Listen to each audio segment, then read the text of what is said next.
This is Political Paradigm. Welcome. I'm Terry Ikumi. Let me put you on to my lengthy conversation with the Deputy Speaker of the House of Representatives, the Right Honorable Benjamin Kalu. The conversation has been broken down into two parts. For this first part, we'll speak about his political journey, his time as Deputy Speaker, young people and politics, and two of the bills he has sponsored, the Special Seats Bill for Women and the controversy surrounding the Indigeneship Bill, which he was compelled to step down following public outcry.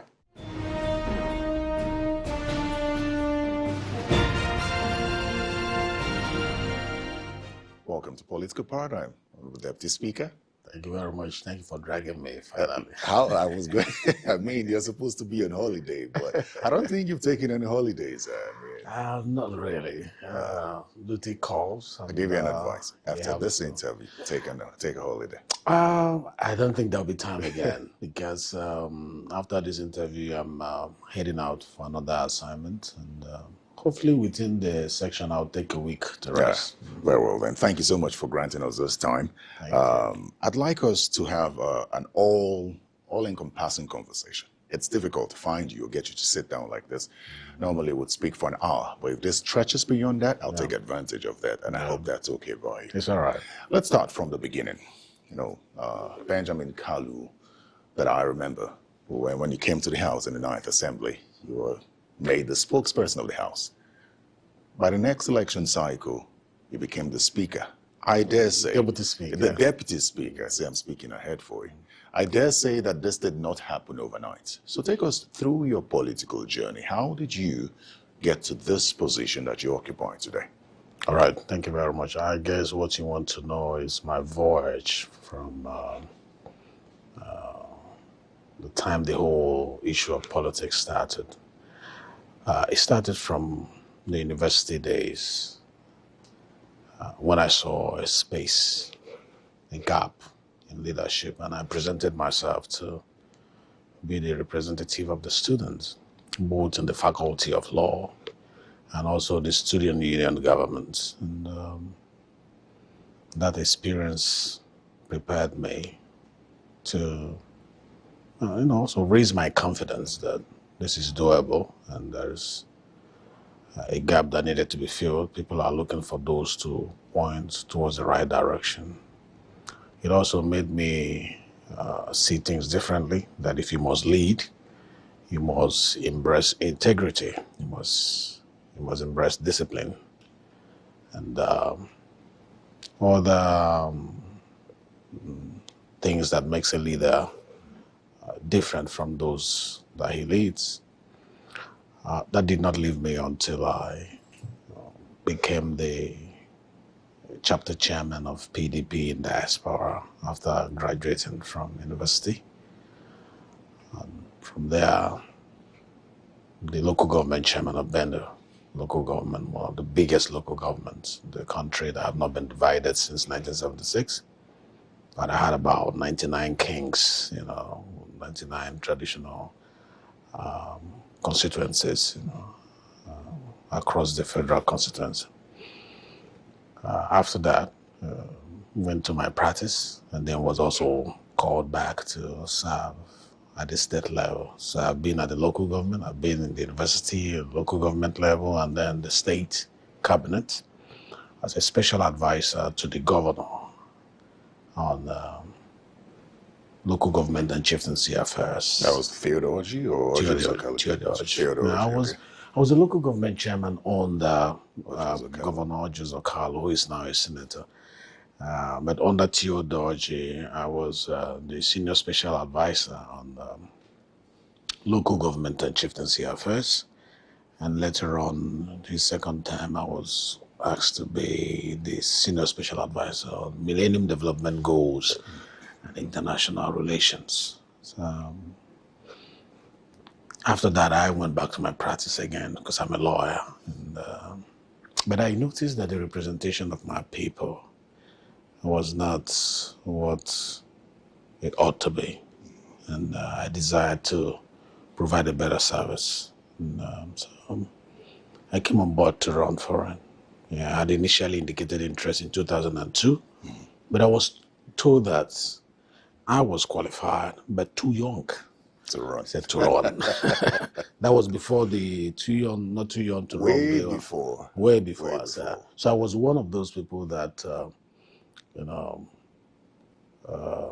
suffered the consequences of being young in the political space. How old were you at the time? At the time, I think I was about 31 or thereabout. And you wanted to run for House of Reps? Yeah. And you were told you were too young to run for that? I was too young, yes. And but I didn't give up. So I remained within the political space. I did not fight those who said no to me, who are the patrons of political activities around the area. I stayed back and got groomed by being a local government chairman, by being a special advisor, first time, second time. I acquired a huge political experience, political leadership experience. And then I kept trying. The first time, I was told I was too young. The second time, I won, actually. But when the result was put together at the collection center, I was told that, the result coming from the polling unit and the wards, that it wasn't what was collected at the... but I didn't want to go to court. I didn't contest it. I just stayed back. And as a person of faith, I believe that God is the giver of power. And I believe that at the right time, he makes all things beautiful, and I believe it wasn't my time. So every push to take the representative then to court, I rejected it.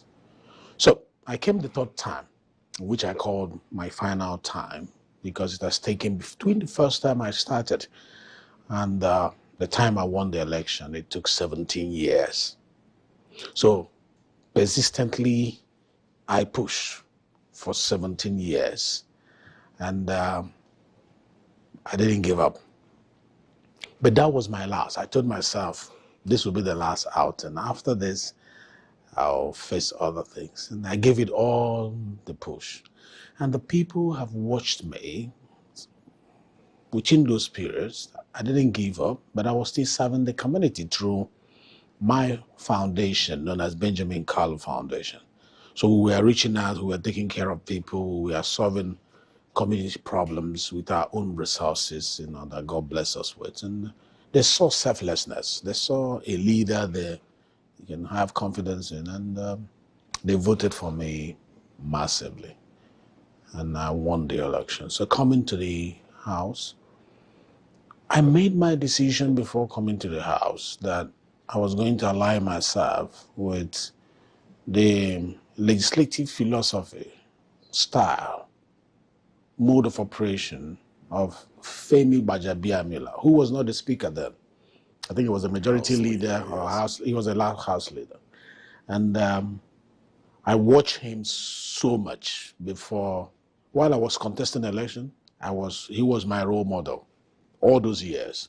And my constituents told me, we are going to vote for you if you promise us that you will be like Femi Gbajabiamila. Because of his kind of representation, the way he was vocal, and he was visible, and I promised them that. So immediately I got to the National Assembly, I aligned myself with his campaign. I was the one who approached him. I didn't wait for him to... Yeah, I didn't wait for him to, tell me he was running for an office. I went to him, I told him, you're going to be the next speaker. Yes, he was at the villa. Oh, he had already contested in the 8th Assembly. I wasn't aware, but this time I went to him and I said, you're going to be the next speaker and I want to work with you. And from then, to the time he won the election, I was on the front row. I didn't take the back seat. And I was vocal about projecting him.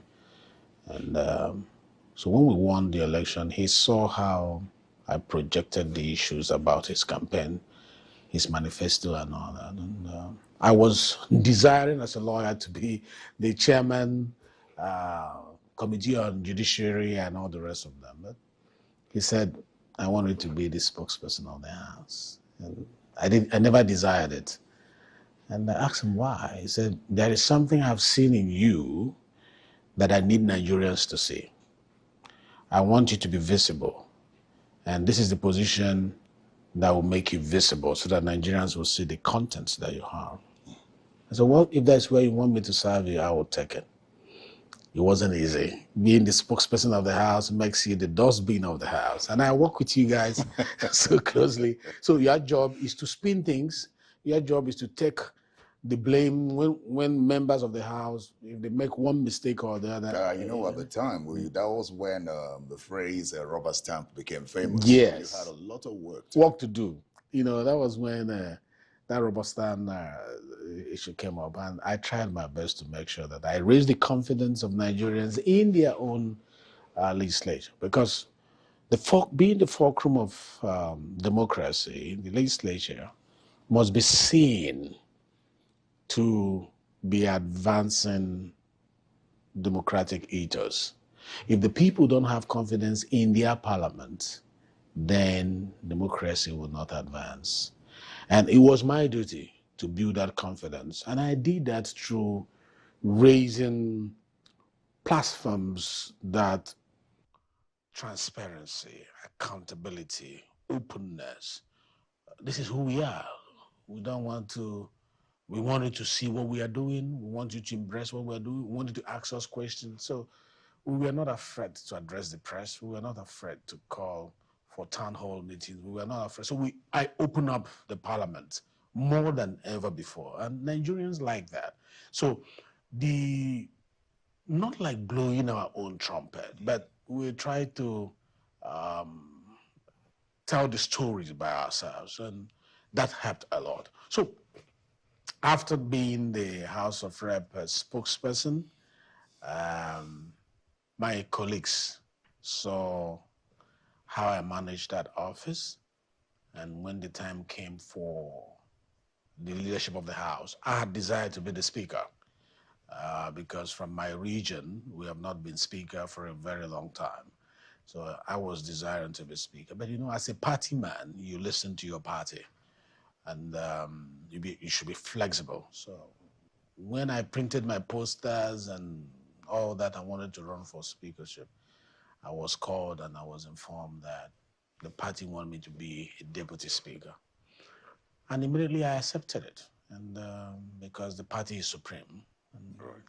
And God bless us with a good speaker that I have worked with within this period. Great. So wobbly.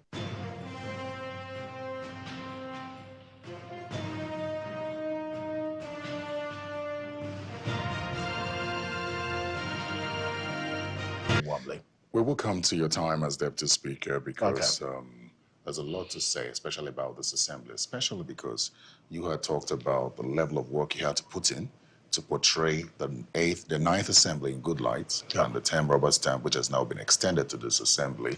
And now you've gone from spokesperson to deputy speaker, which means you now have leadership position to take certain decisions. But that would be in the course of this conversation. But I want to ask you, you started running from office at a very young age. Now we have the not too young to run. We still have young people complaining about the concerns with regard to how difficult it is to break into the political space. Compare what it was for you then, running as a young person, to what young people face right now. You're still a young person, by the way, but I mean, you know that the youthful generation struggle to make it into the political space, especially because of the dominance of the older folks and the financial implication of running for office. Yeah, nothing has really changed much from the time I stepped into the space as a young person, desiring to lead. In fact, with the not too young to run bill, it's like the door is more open now than it used to be. So that's an advantage, but the older folks you're talking about has always been there. The issue of finance has always been there. But what helped me was my understanding of what I wanted to do with leadership. And that understanding made me to ignore the challenges and work towards what will make me achieve what I was desiring to achieve with leadership. I believe that the people, my desire for leadership is to put the people at the center stage. Whether it is in the community, whether it's in the state or the nation, the people, not you. If your desire is centered around the people, you can take the pain for them and keep moving on. The driving force, if it is the people, you will go longer. But if it is self, your pocket, your ego, your fame and fortune, you'll burn out soon. So mine was that what they threw at me was not as much as the challenges I saw my people face on a daily basis. The challenges I made was not equal to the challenges of poor representation my people face on a daily basis. So when I see the challenges thrown at me and weigh it against the challenges of my people, knowing that the challenges of my people outweighs what I was facing as someone who wanted to point in the right direction, I endured, I persevered. But within that perseverance, patience, endurance, long-suffering, there are certain things that you need to exhibit as a young person who want to take the baton from the older folks. One is respect. One, you must show discipline. Next, you must show you have integrity. Three, you must build yourself. You must have the capacity to deliver on assignment. You must present yourself to be tested. You don't just jump from the sky. I was tested as a local government chairman in my 20s. And I was able to relate with my grandfathers who were the traditional rulers.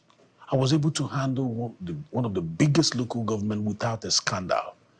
Even when I was pushed to take the funds belonging to the local government to sign it off, I refused, I rejected, because I put the people first, and those funds were meant for their salaries. I didn't want to play politics with it. What was the implication of that The decision? implication of that decision is that I lost out within the political folds.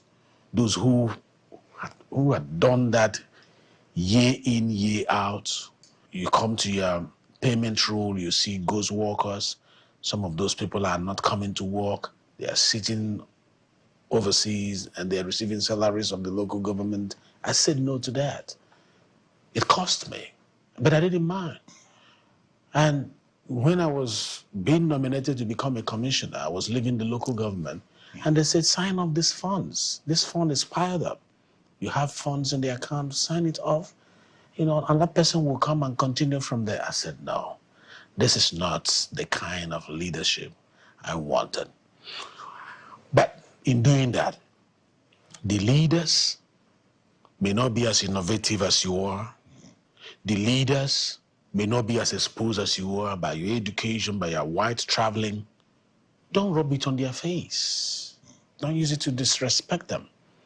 A man you want to collect baton from, yeah, he's putting the baton in a relay behind. You have to come close. For him to open his hand and release it, he must feel your presence, that you are close to him. Being close, that he's going to feel your respect. He's going to feel your honor. He's going to feel that you are not threatening his position. That is the problem some young men are having who want to play politics. They want to run out the older folks. They want to tell them they are not doing it so well, just kick them out. No. Patiently leverage their experience.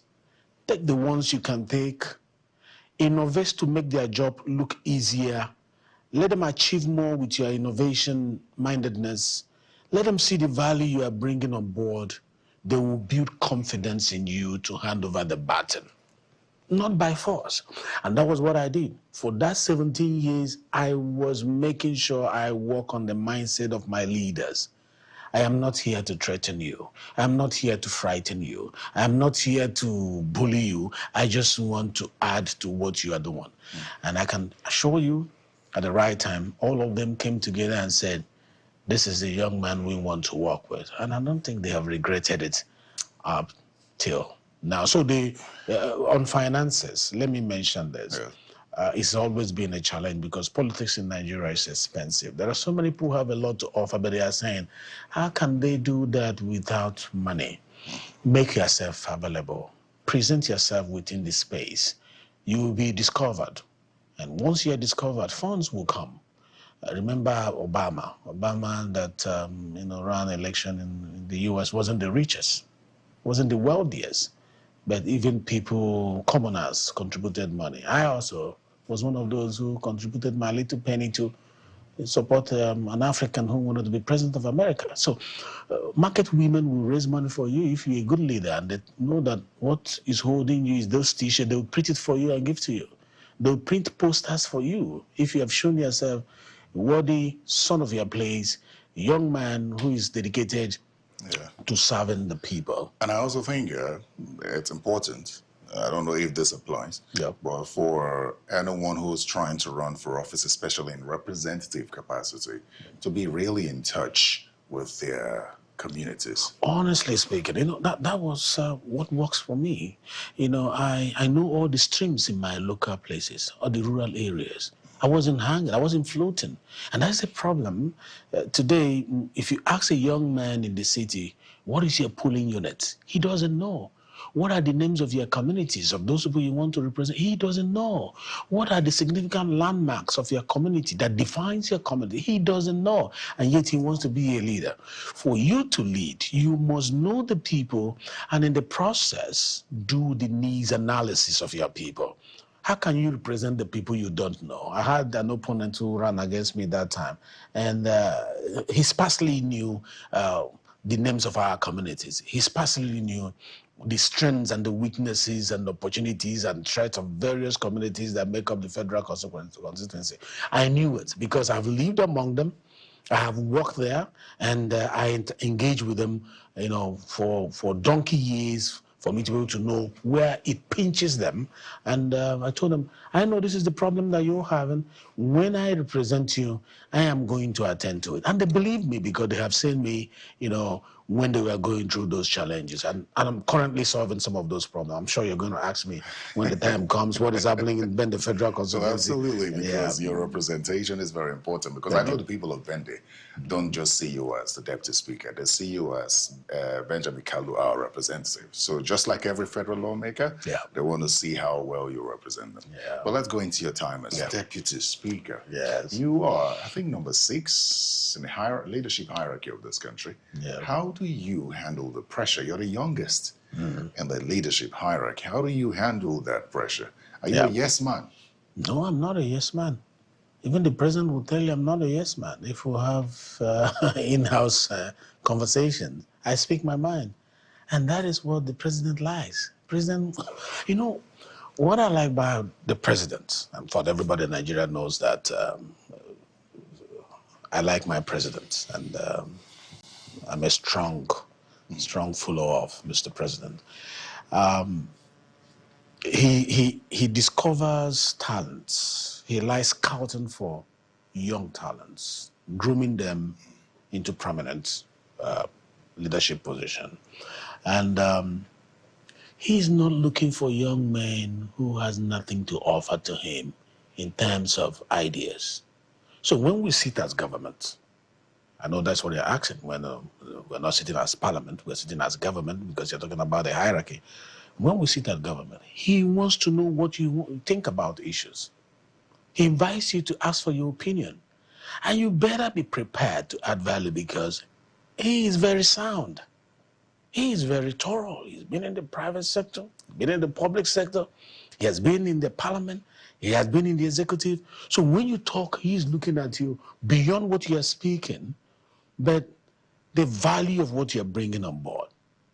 So I only speak my mind based on my research, based on what I feel is the truth. I let the president know this is This is what I think. I let our team know, this is what I think about this issue, and I'm able to defend it. And he likes that. And one other thing is that you must recognize that though you're the youngest, you are not at par with them.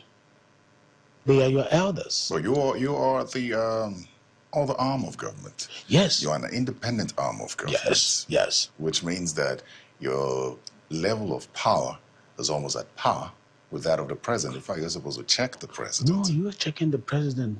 You're talking about government when we see that. Yes. Not when you see that parliament. You know, though we are three arms of government, we are one government. Absolutely. There is a time you do your job as the parliament, and there is a time you sit together to look at national objectives. That is when you sit as government. As a parliamentarian, yes, we query the activities of the executive. It's our job. And the president is not averse to it. He said, allow the parliament to breathe. Allow, like when the tax issue happened, people were saying, withdraw it. He said, no, allow the opinion of the parliament to be showcased. Give them the breathing space to ventilate debate on this issue. So we have no problem with that. He himself does not have any problem. The executive have no problem with oversight. Yesterday, for example, with what is happening about payment of contractors, and I'm sure you heard what is trending at the moment. Yesterday, they were here. The Minister of Finance was here. I summoned him. And I summoned the Minister of Budget. They were here. I summoned the Accountant General. And they were here. And these are my elders. But I have to do my job. And in the course of that conversation, you saw the respect that they accord the parliament. We gave them 24 hours to appear. They appeared. They came prepared. They were on time. They answered all our questions. They took our suggestion. We set a roadmap to be able to move the nation forward. So there is no problem with that. When it comes to pressure, there is no pressure. The parameters of your mandate is well defined by the Constitution. You don't go beyond that. Both in relating with the speaker, you should know that you are a deputy speaker. You are not the speaker. You're a presiding officer. When he's not around, you are the speaker, as allowed by our house rules.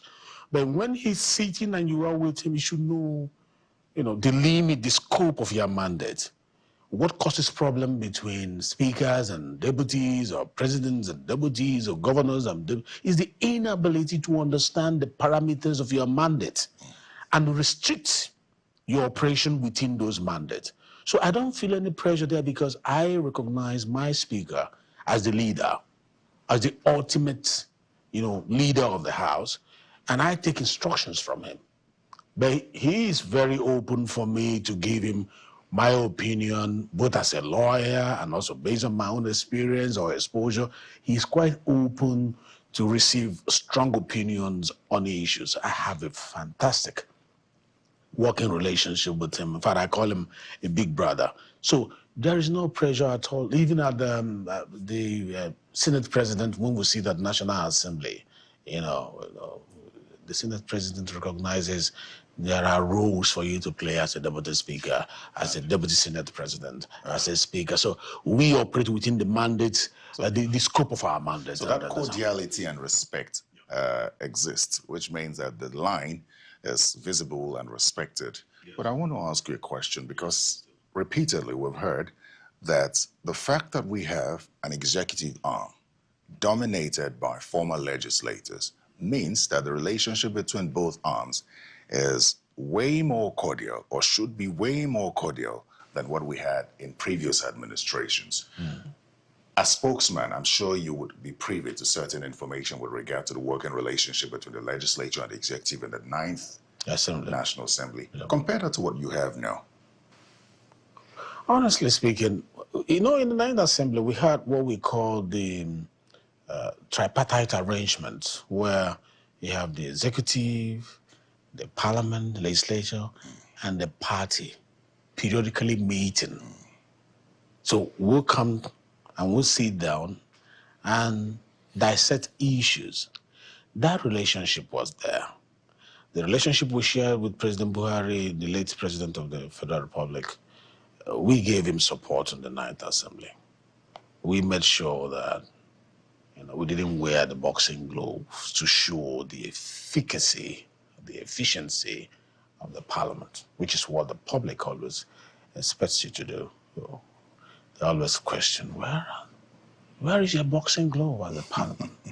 Why are you not wearing it? If you're wearing it, why are you not boxing the executive? If we're on track with national objectives, there is no need to wear boxing gloves, because Section 13 of the Constitution is clear that we are one government. We swore to the oath of office and we're supposed to work together for the growth of the nation, not to show our efficiency by boxing, especially if the executive is a willing executive to take the opinion of the parliament. Why the boxing? You only box when your opinion is jettisoned on issues of national importance. That is when you remind them who you are by virtue of the provisions of the Constitution of the Federal Republic of Nigeria. But if you have a team of leaders that have passed through the parliament, understands the working of the parliament, understands the limit of the operation, which themselves argued, debated when they were in the parliament, they know the scope of their mandate, and they don't, trample on the mandate of the parliament. So it makes working easy. So we don't spend so much time trying to make the executive understand us. The executive under the leadership of the President of the Federal Republic of Nigeria, the Vice President of the Federal Republic of Nigeria, the Chief of Staff, the SGF, name them. Even the First Lady, all of them pass through the parliament. So we don't struggle to convince them on what the law says and what the mandate of our arm of government says. They understand it. Yeah. So it makes the working relationship easier. In fact, it's better now than before now? Because I can say it's better now because they understand us better. The expectation is that it will translate for better, to better for Nigerians. But let's talk about your other portfolio. Chairman, House of Representatives Committee on Constitution Review. You've been all over the country, I dare say that. And I want to find out from you, as you chair this committee, what your thoughts are on those who say that it's a waste of money every 4 years for the National Assembly to be reviewing a constitution, which many refer to as a military draft, and say that we spend so much funds. The last time we checked, someone said $1 billion every 4 years. I dare say it has increased. $1 billion every 4 years to review the Constitution. What are your thoughts on the concerns around a new Constitution instead of a review? The provision of the Constitution of the Federal Republic of Nigeria allows us to amend the Constitution. There is nowhere in the Constitution of the Federal Republic of Nigeria where it says, jettison the entire Constitution and bring a fresh one. If there is, we'll be looking at that. But you see, every democracy, grows, advances, and because the society is dynamic, as it grows, you see gaps. So what worked yesterday may not work today. And when you see that what was proposed as the purposive intention of the drafters of the Constitution, as at the time they drafted it, is no longer fit for purpose, what do? To leave it as it is? Or to fix it? America amended their constitution severally. Several democracies have done that. And they are quite older than us in their democratic life. We are only a couple of years. And so what we are doing now is in order. We cannot throw our constitution into the trash can. We can, through constitutional amendment, fix all the gaps that exists in our Constitution. Yes, let's take a look at some of the bills you've sponsored. And I would like to start with the Special Seats Bill. Many have referred to you as the gender-friendly Deputy Speaker. I don't know why you've taken so much interest in this bill. It failed in the 9th Assembly, and now it's in the 10th Assembly, sponsored by yourself. So the question is, why do you believe so much in this bill? And what's your level of confidence that this Assembly will pass it? The issue of inclusion is one of the wheels that every democracy should ride on if they want to advance. A demography that occupies almost half of the population of the country, about 49.5%, you can't ignore them when it comes to sitting on the table where policies and laws are framed. If that voice is silenced, we will produce a bill, a policy that is not, that didn't have a periscopic look of the issues around the nation. It will be one-sided perspective. So that's one of my motivation. To be honest, democracy is for all, both male and female. But if you have male dominance and too less a percentage of inclusion for the other gender, it affects even our national growth. The statistics are there by McKinsey, by World Bank, and how much that adds to our GDP if women are included. And it's enormous. So it is not tokenism, where let's just compensate them, let's just bring them on board. No, they have something to contribute. And if you look around my office, you see a lot of women are given opportunity to work here in my office. And the truth is that they are adding value. These women who are working here, they're not working here because they know how to dress well and they know how to catwalk. That is not. It's the content of their brain. It's their view on issue, the perspective on issue. And it's working for my office. And if you do a comparative analysis of the result from my office against other people that have occupied this office, I'm sure you will be very impressed that we are churning out results. And it's because we're giving equal opportunity to male and females who are working in this office. So the question is, what do you think about the survival of this bill in the House? But let me say, not passing a bill like this reduces our status in the eyes of the Committee of Nations. Remember, I'm a member, I'm a deputy leader of delegation to Inter-Parliamentary Union, which is the parliament of parliaments, with about 180 membership across the world. And when you go there, one of their requirements is that you must have certain percentage of women inclusion in your parliament. We have not been able to meet up that requirement. So it comes up on the big screen, and Nigeria, that's supposed to be the champion of democracy in Africa, is rated so low, almost the least. It doesn't, go well with the way our voice is projected when it comes to subject matters of international importance. So it's always, it's a disservice to us and our participation in such global bodies, So there's a lot of reasons why women should be given away. But let me talk about the bill a little bit. The bill is a bill, we call it special seat bill, or some call it reserve seat bill. It's not challenging what is already existing, the status quo. It's not challenging any seat currently occupied by any man. It's not challenging that. So I've had narratives where people say, you want women to come and replace us? No. It's only saying, granted that these seats are existing, but not conceding that if we continue with the existence of the seats that we have, with the way we do our politics, that women are going to have the opportunity of coming on board.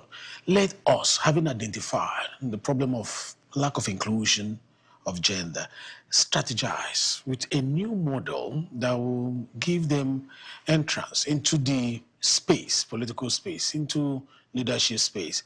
And let's try that for 16 years, which is 4 tenures, 4 terms of office. And if after 16 years we have motivated, stimulated that, rise, increase, we can stop and go back to the usual where they can compete equally with men. But if at the end there's need to extend it further, we will do that by means of amendment. So we have what we call the sunset clause, which terminates at, so it's not permanent, it's temporary, mechanism to bring up the number of women, in governance. So am I confident it will pass since it has failed, the previous assembly? You see, the decision is the members of mine is to sponsor the bill. Initially in the 9th Assembly, the concern was that not enough lobbying was done. Members were not really conversant. Yeah, I was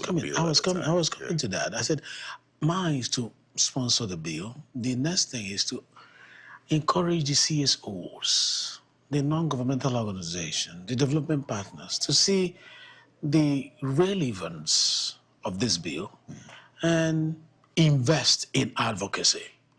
And to be honest, I give it to the CSOs, I give it to the development partners around the world who are in our country at the moment, the NGOs. The advocacy has taken a new shape and changing the narratives. And we started early, not like last minute intervention where people walked into the parliament. It looks as if you are coming to intimidate members. You can't intimidate members of the parliament.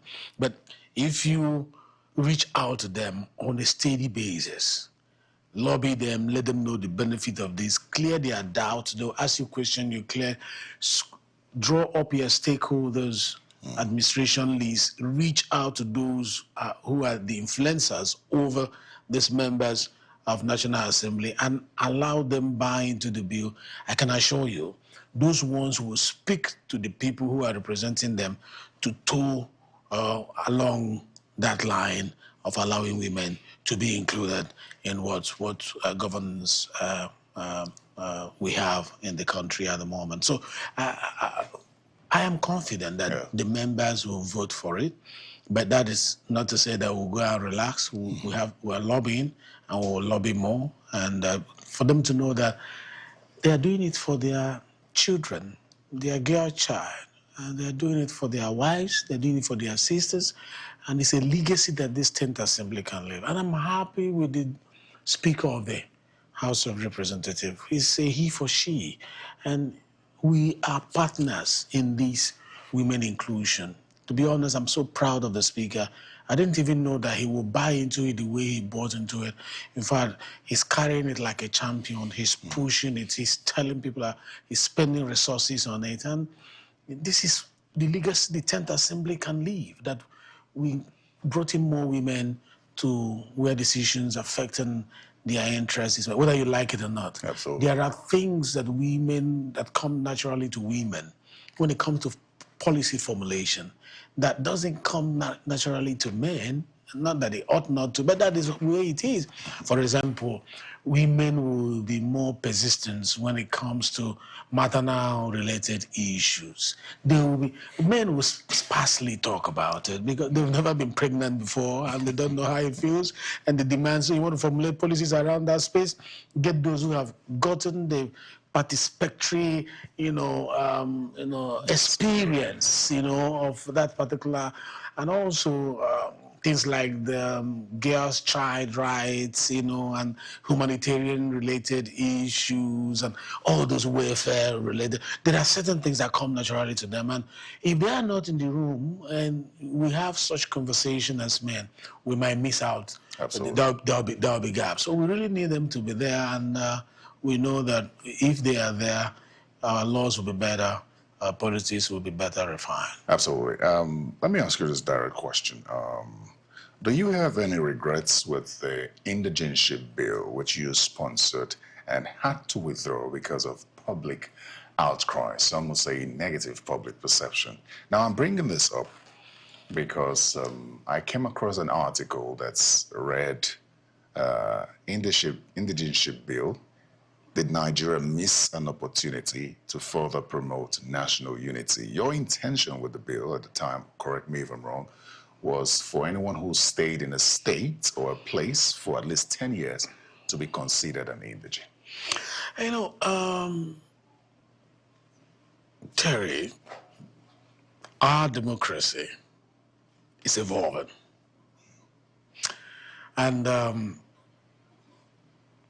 misconceptions, they are, you know, allowed. Which means a lot of advocacy to clear the doubts is needed for every bill. When it got to tax bill, misconceptions, it wrapped it up. Sentimentalism, you know, gave it a new shape. But with time, consistent advocacy on it, people's doubts started changing to trust. The confidence in that bill made it become a parliamentary instrument today. Same with the reserve seats. I'm sure we're going to talk about state police and now the indigeneship. Because of the nature of our nation and the dichotomy, the various tribes, religion, we should always look at, you know, a harmonization point or a cohesion point, a national unity, national cohesion. What brings us together? What dissolves the borderlines? That is why the national anthem, that's why one of the reasons I like Mr. President. You see, he was vocal about changing the old national anthem to this new one. And when you ask him, he will tell you that the lines of our national anthem reflects who we are in a time like this. The more we recite them, the more it communicates to us the need to be a nation, not a tribe. And he will sign. And the line that says that though tongues and tribe may differ, in brotherhood we stand. And we've not been able to come, you know, grow above tribes, grow above tongue and religion. And the national anthem there is there to remind us the need to grow above tribes and tongue. There is this conception that because of the place I came from, the Southeast, and the Southeasterners are everywhere in the country, that what we were seeking was to have a right over wherever we have, you know, journeyed to. But it's not that. How about the people we marry to our various places? I've had an experience of a woman in Akwa Ibom State who was denied being a chief judge because I think she's from Cross River State. And you know what they cited? You are not an indigene. She has lived all her life in Akwa Ibom or Cross River. It was either Akwa Ibom or Cross River. Lived her life all over there, and then you say you're not an indigene. Unless we remove the borderlines of tribe, we cannot grow. Because our policies will have the coloration of tribe. Our laws will always be looked through the lenses of tribe. People will tell you, we are better off being Igbos than being with those who want to be with the Igbos. We are better off being the Hausas. We're better off being the Europe. No, a tree cannot make a forest.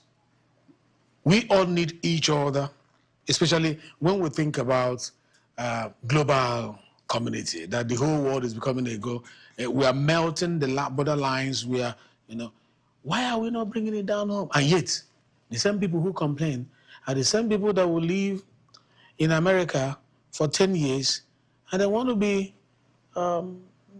citizens or permanent residents. The same people will live in London and then they will tell you, I'm qualified to vote in London. I'm qualified to run for office in London. I'm qualified to be a mayor. And most of them are mayors. Most of them are occupying position in politics. And they were not born there. They are not English people. They are not Americans. And yet they are occupying positions in those countries because those nations have advanced beyond tribe and tongue and religion. So it depends on us. Where do we want to see ourselves in the next 10, 20, 30 years? We want to be seen as the Nigeria of our forefathers, or want to be seen as a Nigeria that a Texan will be in New York and feel comfortable. Or somebody from, what is it called, Washington can go to, they have melted those lines. It will come up again, not by me, it could be in the future. Somebody will see the need for this national cohesion, for us to, maybe by then, we'll discuss it more. Maybe on my own, maybe I didn't do a good job of, leading the advocacy for a longer period of time, analyzing it well, and letting people know the purposive intention of the proposed legislation. Maybe I didn't do that well because there are a lot of things on my table at the moment, so many bills that we are working on. Hopefully, somebody will pick it up tomorrow. But not you. It may not be me. It could be me. Okay. It could be somebody else. I'm not afraid of. You should know me by now that as a legislator, I'm not afraid of making proposals before the parliament. I'm not afraid.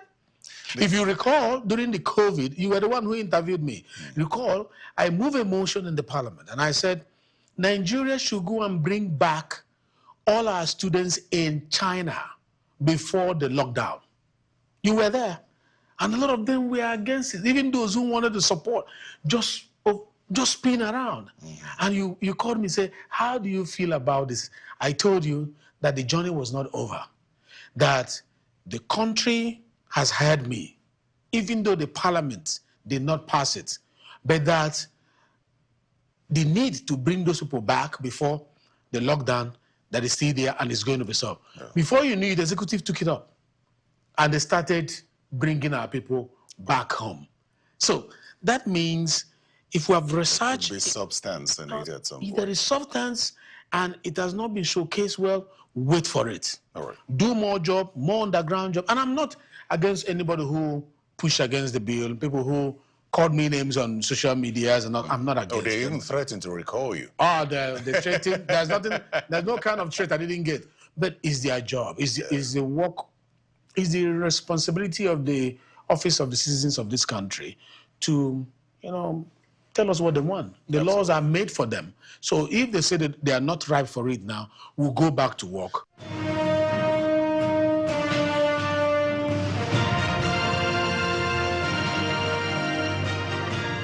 Well, that was the Deputy Speaker of the House of Representatives, the Right Honorable Benjamin Kalu, the youngest in Nigeria's leadership hierarchy. And that was part one. The concluding part of that interview will come up next week, Tuesday, 2 p.m. and 11 p.m. Also, you can catch this interview again and past Political Paradigm interviews by simply searching Political Paradigm on YouTube or go to channelstv.com. Send feedback to the social media handles displayed on your screen. I'm Terry Kumi. Goodbye.